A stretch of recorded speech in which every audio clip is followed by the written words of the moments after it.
Good evening. I'm Kelly Wright. Thanks for joining me as we spend this next hour together. Got to say it as I always do. I sincerely hope that you're safe and well wherever you are, taking care of yourself and your family because you matter.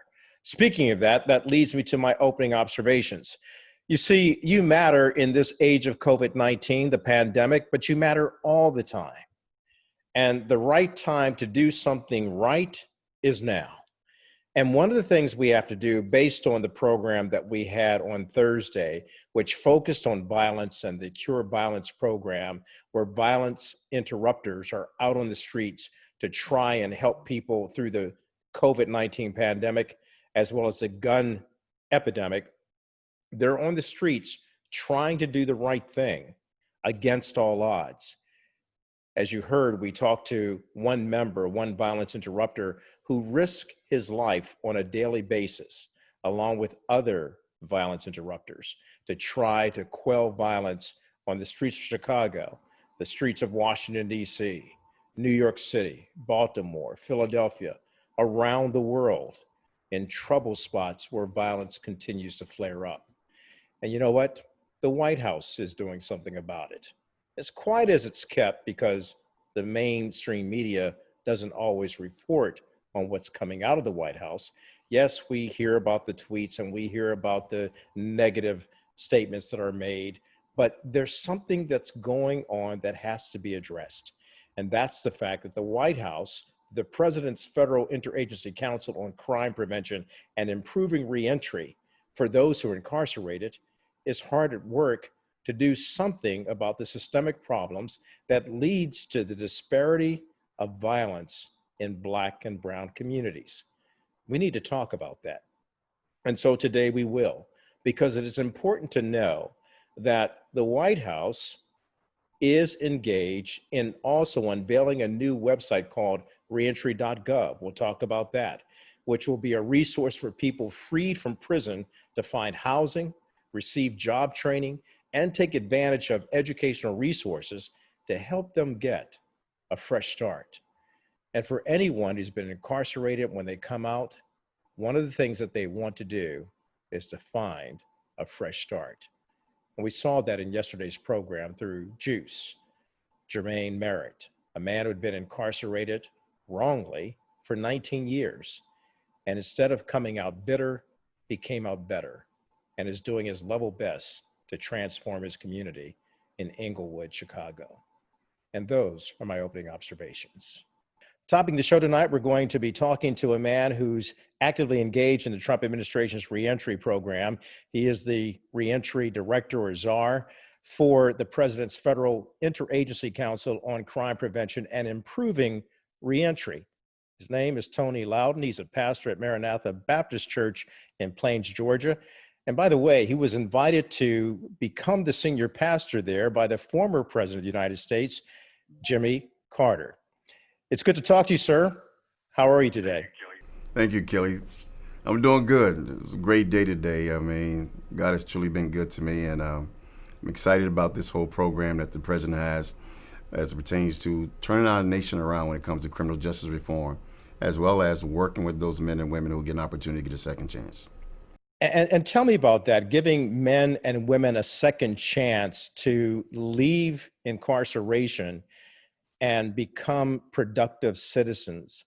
That is vital to the growth of our nation. And how has the president's program helped enable that? Well, let me just say, when the president came into office in 2016, the numbers that we had of people in our federal prisons was 205,000 men and women in our prisons. Today, right now, as I'm sitting here talking to you and doing this interview, we have 158,000 men and women in our federal prisons right now. That's a 15% decrease in men and women in our prisons. And especially when we talk about African Americans, when the majority of those who have been released and been reunited back with their communities are African Americans. We believe that this here policy that the president has signed with the First Step Act and calling all of our interagencies to work together to look at ways of how do we move the needle collectively, not work in silos. Today I had an opportunity to sit in the Situation Room. As you say, I'm a preacher. I'm from North Philadelphia, one of the worst ghettos in America that have always been affected by crimes for decades. I sat in the Situation Room today to talk to all the agencies with the leadership of General Barr and all the other secretaries around the table to talk about how do we change the direction of men and women in our prisons. How do we stop the 180,000 men and women in our prisons who are veterans? How do we prepare them to come home? So some of them have ended up in our prisons after they served our nation, and now they need to get ready to come home. How do we make that transition? Because once a person served Old Glory and fighting our wars, they shouldn't end up in our prisons. How do we deal with the mental health issues inside our prisons? How do we also deal with the women who are pregnant inside our prisons? But more importantly, the secretaries and William Barr and all of us talk together with the president's guidance to talk about how do we stop the pipeline? How do we break the cycle? And I want to tell you, I left there today more energized than I've ever been to look at ways to make that happen for the president and this administration. So Tony, in your fact finding and in the fact that you've already worked in this before, when you were living in Pennsylvania, and now that you're doing it on a national scale with the President of the United States and his team, what are some of the next steps that you plan to be taking? Well, today we launched a website that has never been done before, where all agencies have highlighted what they're doing in this space around reentry, from the Department of Labor, from the Department of Interior, from the HHS. All these different agencies we have all the information around reentry services, the grants that they have, the grants that are coming down the pipe, as well as some of the best practices that we have around the nation. We have testimonials from individuals who are in our prisons. We talk about on that website some of the programs that our men and women are going through in our federal prisons. We want to lead the way. What we've done, we decided to have all these listening posts around the nation and talk to people about reentry. I'm on the phone every week, holding Zoom calls and conference calls with people all around the nation. And I'm visiting places all around the nation. So we have a model. We listen, we learn, and then we lead. And so all the agencies right now, we are doing the 3 L's to listen, learn, and lead on how we can make our community safe. Kelly, as you know, around our nation, we have cities that are just exploding with violence. And it's very important for people to understand that on a federal level, we're not allowing violent felons to come home in our prisons. We do an assessment test with them. We make sure they get all the things they need prior to them coming home. But what is happening in our nation, the state prisons are not doing the exact same thing we need to be doing on a federal level. They're releasing men and women who are violent, and we're finding them going out and committing murder hours after they've been released. There's a smart way to do criminal justice reform, and this administration is doing it the smart way. When Governor Nathan Deal chose me to help lead the efforts in Georgia with prison reform, we were dead last in the nation. And then we got to the point where Georgia was #1 in the nation. And the First Step Act is modeled after everything we did in Georgia. And so now to get an opportunity to come here to the White House and work with this administration, to work with all the agencies, it's a blessing to be able to do it on a national level.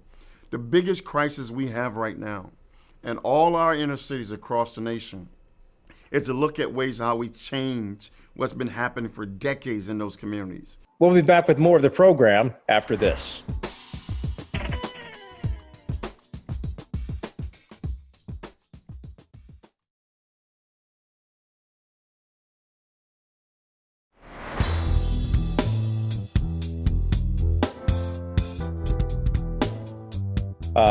The president a couple of weeks ago had threatened to send federal troops into the city of Chicago.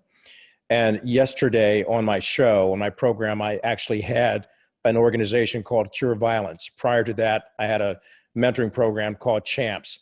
These are programs that I would recommend to you and the White House to look into. Now, Cure Violence looks at violence as being a public health crisis, an epidemic that has to be addressed pretty much in the same way that we're addressing coronavirus in this pandemic. Yet we're still dealing with an epidemic, as you know, of gun violence on the streets of Chicago.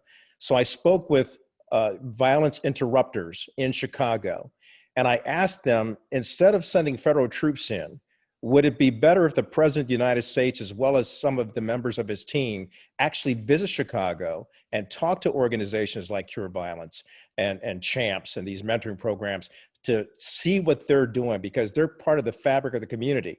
And Tony, some of them have been incarcerated. And they've come out, and rather than being bitter, they've become better.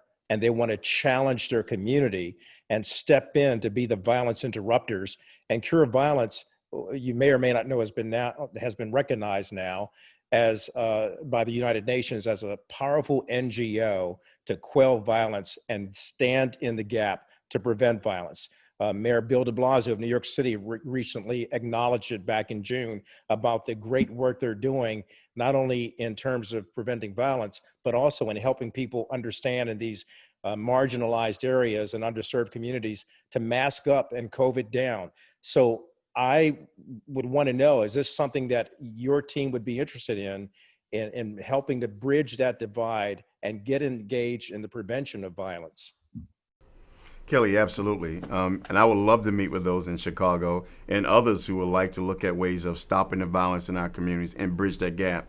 You know, in the 80s, we talked about the digital divide, and we tried to bridge that gap. And the one thing we did not do, we did not listen, learn, and lead to make sure that happens. Under this administration, I believe we can listen, and then we can learn from what's taking place in those communities, and then we can lead. It broke my heart in Chicago to see a father cry after his young son was killed with some senseless violence. And we see it over and over and over because of shootings that are taking place in Chicago. And yes, they turned down the president's help. Now, I would say I think they're wrong for that. But I do think we need to get at the table and sit down and talk about preventive ways and try to break the cycle. And eventually let those who are in the law enforcement space to arrest those men and women who refuse to look at ways of keeping those communities safe. But we cannot continue to just neglect it. We got to get to the point of being more proactive in helping our communities and not just waiting every 4 years or when we get someone that we like in office. We have to get to the point of making sure that this happens to save our most valuable resources we have, and that's the future of our kids. Because if we don't, we'll never be able to compete globally around the world, being able to make America the greatest thing that it can be. Yeah, Tony, I have to agree with you on that. It's all hands on deck. That's just how vital and dire this situation is. And I will actually reach out to Cure Violence on your behalf and see if we can connect the two of you, as well as some of the great programs that are out there to help people. I want to ask you one final question. When you're dealing with recidivism, how do you cut that down to make sure that when people are coming out of prison, they don't go back, but they become better and stronger? The biggest thing, Kelly, like today, you know, we talked about the agencies meeting in the Situation Room.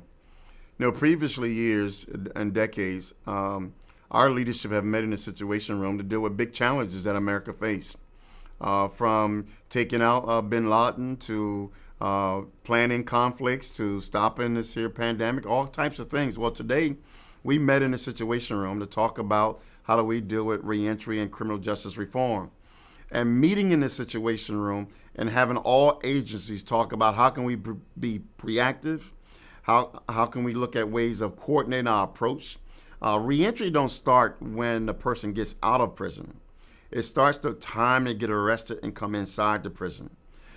Criminal justice reform starts when we can be proactive and look at ways of preventing young people from coming into the system. How do we have veteran courts to a diversion course from putting our veterans in prisons? How do we have juvenile courts to look at ways of coming up with diversion programs to keeping our juveniles from coming inside our prisons?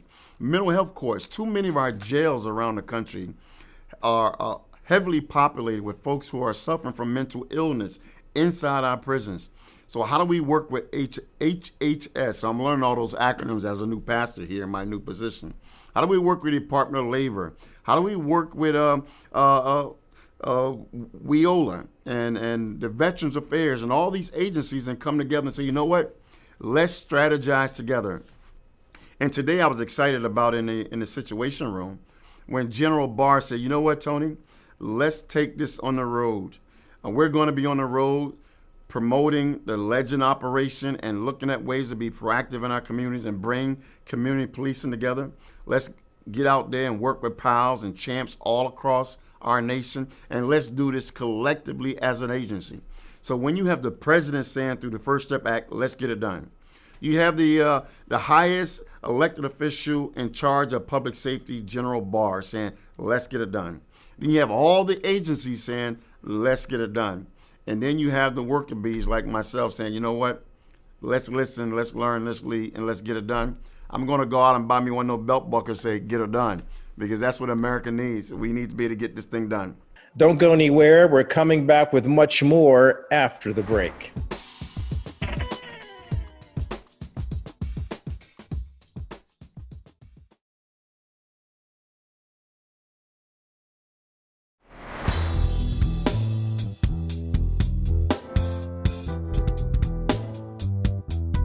I would think that the faith community, the church in those communities, which have a powerful influence, they have to step in.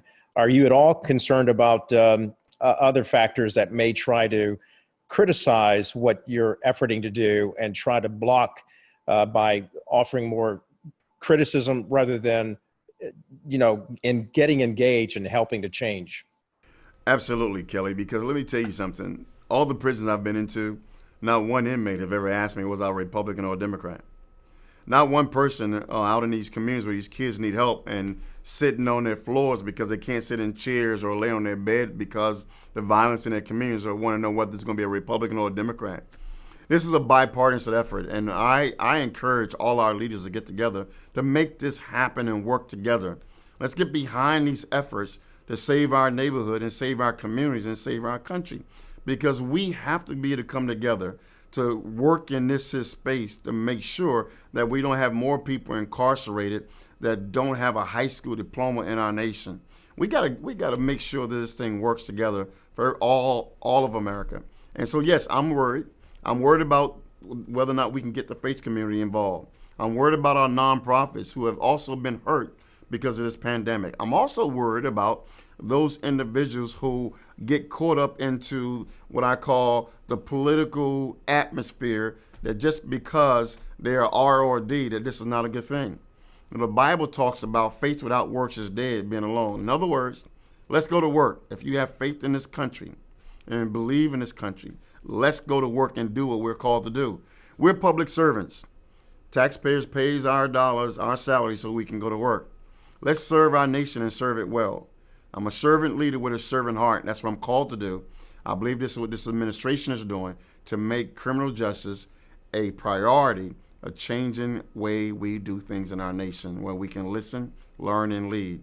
And that's why I'm so excited to be able to work for this president to get this thing done. Well, Tony, I'm just going to put it out there. I stand at the ready to try to help you in any way that I can, because like you, I didn't grow up in North Philadelphia, but I grew up in Washington, D.C., in some hard areas, Anacostia and Congress Heights, and I saw violence firsthand. I've lost friends before they even reached the age of 30 due to gun violence and drugs and gangs. And something has to be done in order to safeguard our children so that their rites of passage is not prison, but their rites of passage is growing up safe, healthy, and whole, and able to go out and achieve their American dream. You know, Kelly, maybe one day when this pandemic goes down and the numbers goes down, maybe you and I can walk into those neighborhoods where you grew up and talk about the future of criminal justice reform and talk about how we change America. And then maybe we can go to Philadelphia, my old neighborhood, 10th and Cumberland, and look at those areas where there's still some of the same issues.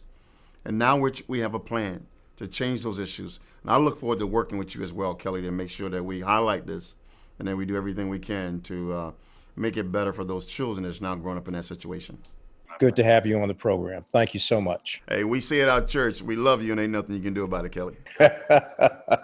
That's a great place to end, my friend. We got a lot of work to do, so let's keep on doing it with the power of love and trust, and do the heavy lifting that has to be done. I like the way you said it. Listen, learn, and lead. Tony Loudon here on the Kelly Wright Show, and we'll be back with more after this.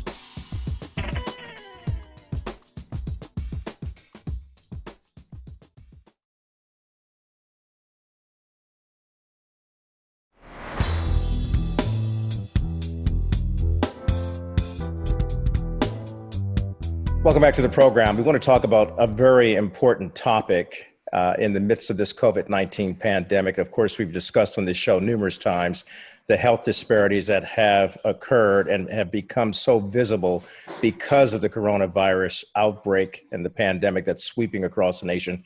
But as you know, it adversely and disproportionately impacts the Black and brown communities. Well, there's another menace to our society, and it's cancer. And the people I'm about to introduce you to are actively engaged on working on this issue, as well as trying to not just mitigate the virus in the Black and brown communities, but also to focus on how they can deal with cancer and the remedies that can come from that. It's an ongoing battle. So without further ado, I'd like to introduce you to the founder of Lazarix, and Dana Dornsife. She joins me now from San Francisco. Dana, good of you to join us. Thank you so much, Kelly, and I really appreciate the opportunity to be on your show and to talk about this important topic. It is an important topic. It's my pleasure to have you on. We also have Rhonda Logan joining us from Dayton, Ohio. Rhonda, good morning to you as well. Good morning. It's Rhonda Long, and it's Rhonda Long. My apologies. My apologies. No problem.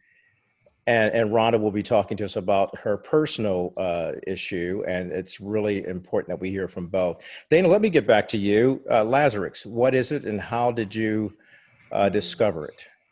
Well, through a personal family experience with cancer, I was introduced to a lot of the challenges that cancer patients face when standard of care doesn't work. And we, as a family, pursued clinical trial options for my brother-in-law, Mike. And I was introduced firsthand to the fact that, finding clinical trials, just finding them as a patient is very, very difficult. Then having to constantly reach in our pockets to pay for all the travel expenses associated with his participation in clinical trials. And it just occurred to me that the only reason Mike was able to take advantage of those novel therapeutics in clinical trials was because he had a family who could support him. And what were all of the other families doing who didn't have a family who could support them? And that was really the basis of Lazarix Cancer Foundation. So as a result of that, you started reaching out to families in need and to also encourage them. How did it bring you to the health disparity space within the Black community? Well, you'd almost have to live your life with blinders on in order to not understand the seriousness of the lack of access to healthcare, to quality healthcare, and also the very low African American participation rates in cancer clinical trials. And so I really felt a moral obligation to just do a deeper dive on that and to really try and understand why that problem exists, and to start exploring what we could do to not only improve overall enrollment in clinical trials, but really minority participation in cancer clinical trials. That is so important, which leads me now to Rhonda Long. Rhonda, you are someone who's known Dana. How did you two meet, and what were the circumstances to make that happen? I was initially diagnosed with a rare form of cancer, bile duct cancer, or cholangiocarcinoma. And through my search for treatment options, I had a second opinion at Duke. And when traditional chemotherapy stopped working, my relationship with my oncologist was so strong that he recommended a clinical trial once the traditional medications stopped working. From that introduction, I would have to travel from Dayton, Ohio to Boston every 3 weeks in order to participate in the trial and to have the medications administered.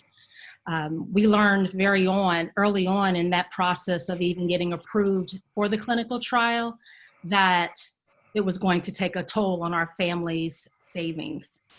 And we began searching for partners to help with either getting us to treatment or offering resources in terms of airline vouchers or hotel accommodations. And there just wasn't a lot of things out there, or I didn't qualify for the programs, or my specific cancer wasn't available, or an alternative for assistance. And through social workers from the various hospitals, and going down that rabbit hole of finding resources, I was directed to the LASRIX website. And I was actually hopeful because they discussed the disparities within the African American community, brown communities, to participate in clinical trials. And if you don't have that representation of yourself, how can a medicine be adequate or helpful to a global population if it's not represented globally during the clinical trials? So that gave me a world of excitement, because we had been turned down so many times with other assistance opportunities. So we were hopeful.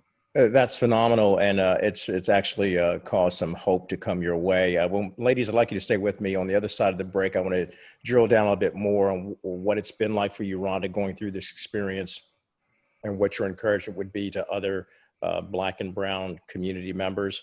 And Dana, I certainly want to drill down a little bit more about LASRIX and how this is unfolding to become a benefit to so many people, because as you know, cancer is a menace that continues to plague us. We'll be back with more of Dana Dornsife and Rhonda Long right after the break.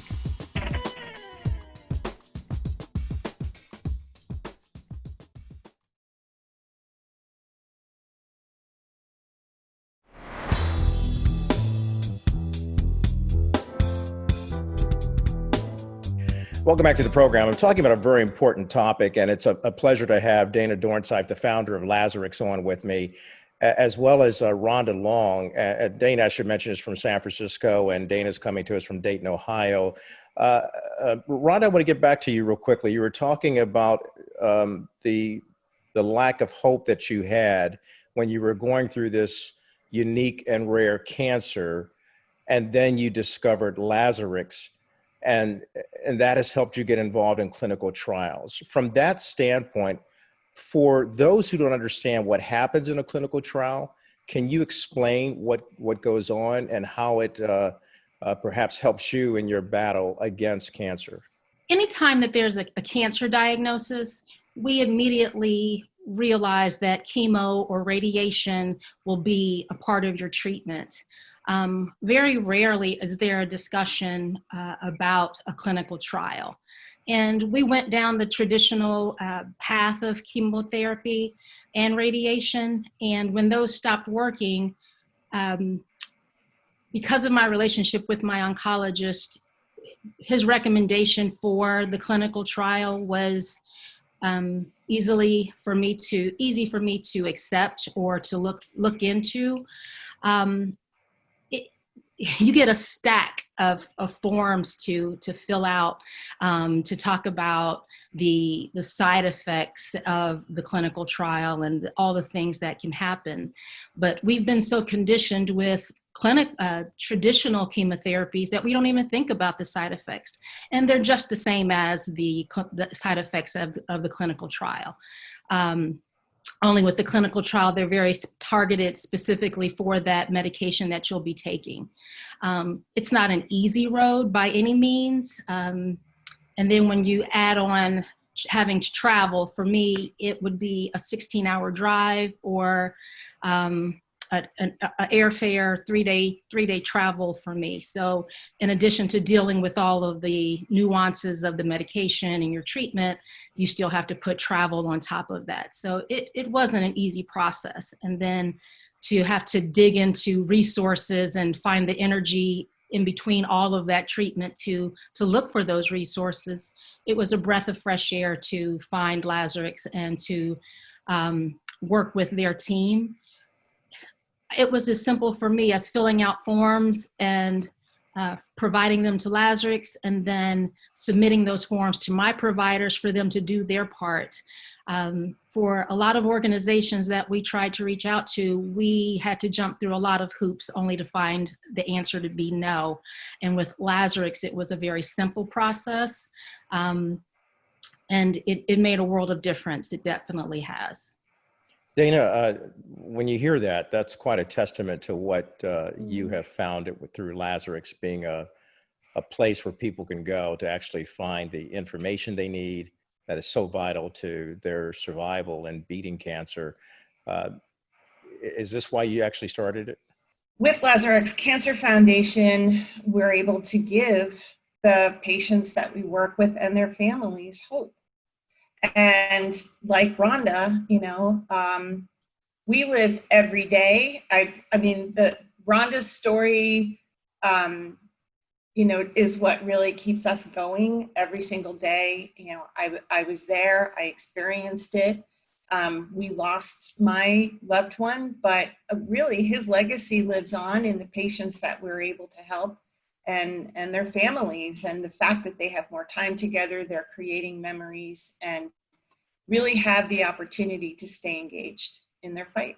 I see in Rhonda the fruit of your efforts. How does Lazarus get? I guess you get donations to help with your cause, or what?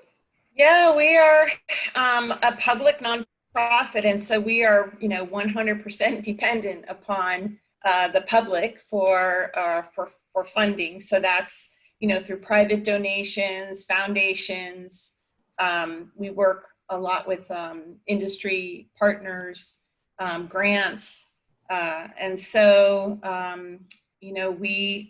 our ability to help patients is directly related to the amount of dollars that we can raise. And so fundraising for us is it's the lifeline that we can pass on to patients like Rhonda. And so where can we send donations or help? Oh, go to our Lazarus website is the easiest way, and that is LAZAREX.org. And I've got to ask you, Lazarus, where did you get the name from, and what does it mean? Yeah, so it's a combination of things. The drug that my brother-in-law was on was called Rexin-G. And of course, Lazarus from the Bible, Yes. right? Where Lazarus was given a second chance at life. And we like to say that, we give our patients a second chance at life. And it was just the combination of those two, Lazarus and Rexin-G, that made Lazarus. Yeah. And the story of Lazarus is an incredible story about our faith and our hope and our love, and second chances. That's something God always provides. So, Dana, thank you so much for staying strong and encouraging all the people that you've talked to and touched their lives. And I'm looking at one of them right now. Rhonda, your family, what do they say about all of this? Well, they say I'm a fighter and cancer picked the wrong one, because she's not going down without a fight, and through their love and support that I continue to fight. Yeah, well, my prayer for you is that the Lazarus Foundation, your own efforts and your own faith in God will give you that second chance. God bless you both, Rhonda Long and Dana Dornsife. I appreciate you so much. Anytime you need some help and some awareness factor out there, just call on me. I'll be more than happy to have you use this platform for your own gain to help other people. Thank you. Thank you so much, Kelly, for this opportunity. And thank you, Rhonda. Thank you. It's been a pleasure. So good to see you both. All right. And we'll be back with more after this.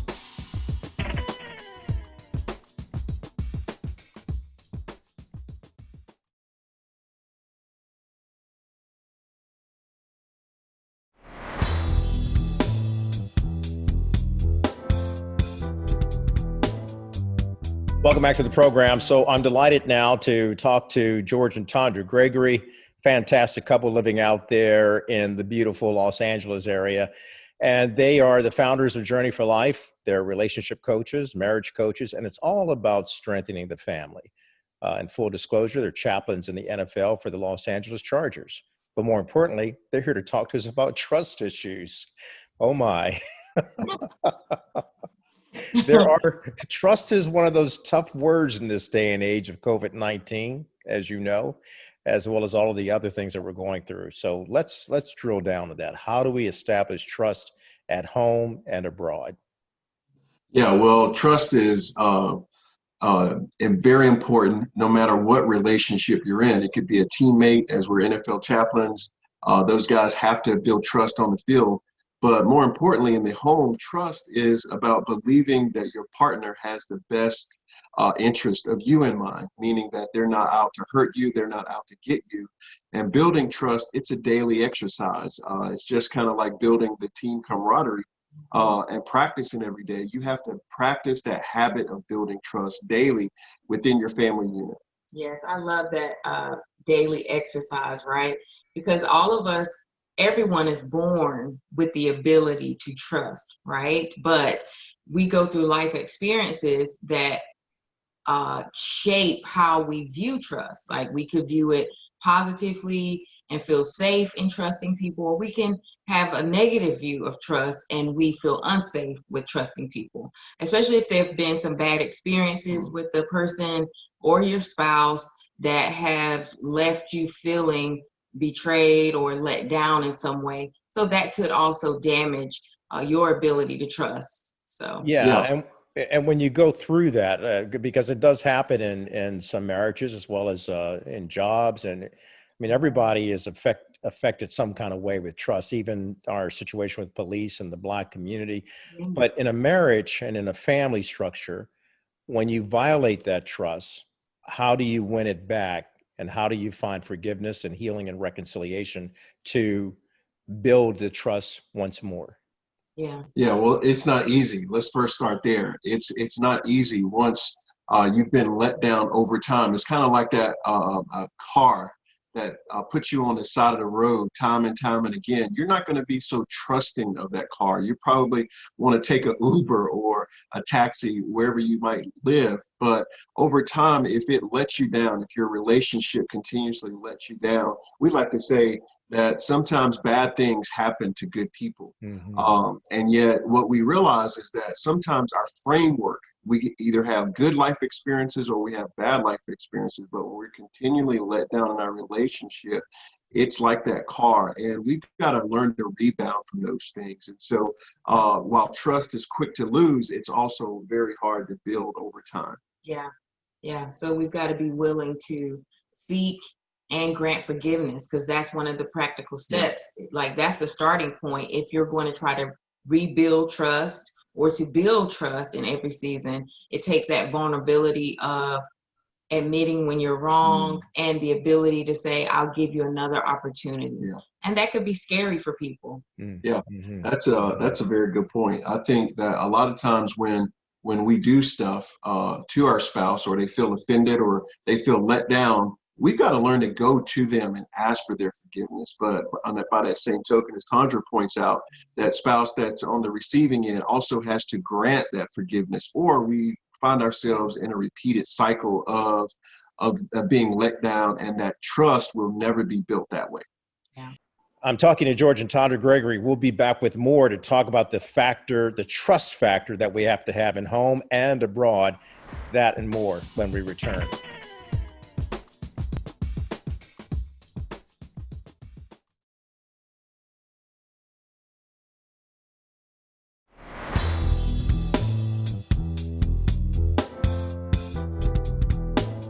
Welcome back to the program. So I'm talking to George and Tondra Gregory, and we've been talking about in the previous segment about trust. And they've been unpacking a lot, so we want to drill more into that because, look, the bottom line is what you just unpacked there, that has a lot of wisdom and a lot of value, not just for strengthening the family, but strengthening our cities, our states, and our nation. I mean, come on. Because what you just talked about was how we come to relationships with a history and the dynamic of what unfolded in our history.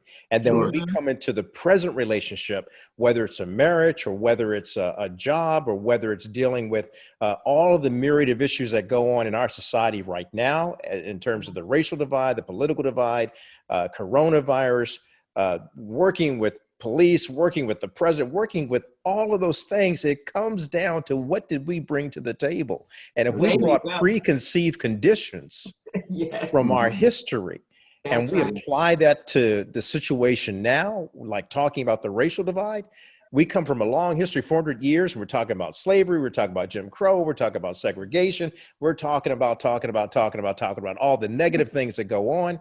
And if we bring that to the table and we don't allow our trust to get through that breakthrough, we can't sit at the table and have any understanding, not just in the home, but everywhere. That's right. That's so true. That's right. Y'all got me on that one, because that's I mean, come on. Trust is such a, it can be a volatile situation because of the hurt and the pain that we bring to the table to have trust, not just for our relationships and in the home between our children and our spouses, but our relationships outside of the home. So you just unpacked a lot right there. Yeah. I just want to thank you for that.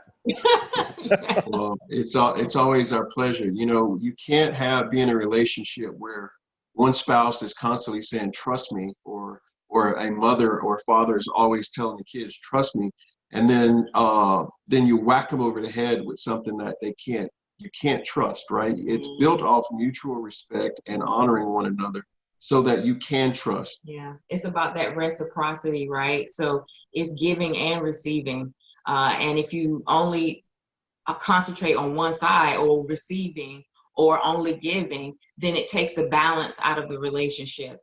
So a solid, healthy relationship requires that balance of giving and receiving. And that includes trust, right? We want to give and receive trust as well, and give people an opportunity and take that risk. It is scary, but the only way we can have a solid relationship is taking those risks to build that trust. God bless you for that. God bless you. George and Tondra Gregory joining me for this special strengthening of the family, which we'll keep doing it because we've got to make the family strong. That we just got to do it. We owe it to ourselves to be the best that we can be. Thank you guys for everything you do.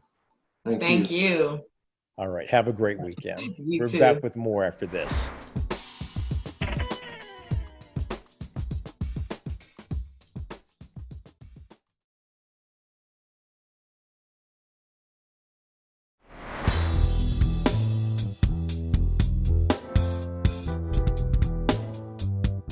And we're back, and I'd like to thank all of the guests who appeared on tonight's program, and I do especially thank Tony Loudon, the reentry czar for the Trump White House.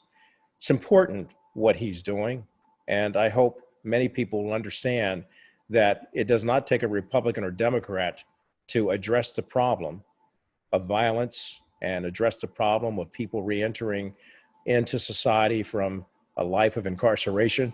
No, it's really a people problem. We all have to be engaged. We all have to be involved to right what's going wrong in our society. Hopefully we've been righted, ignited, and united to keep spreading love, freedom, and peace. Have a good weekend, everyone. Good night. That means you, and you on the love train. Get on board. All creeds and colors, brothers, all sisters and brothers, and sisters on the love train. Get on board the love train. Everyone's invited.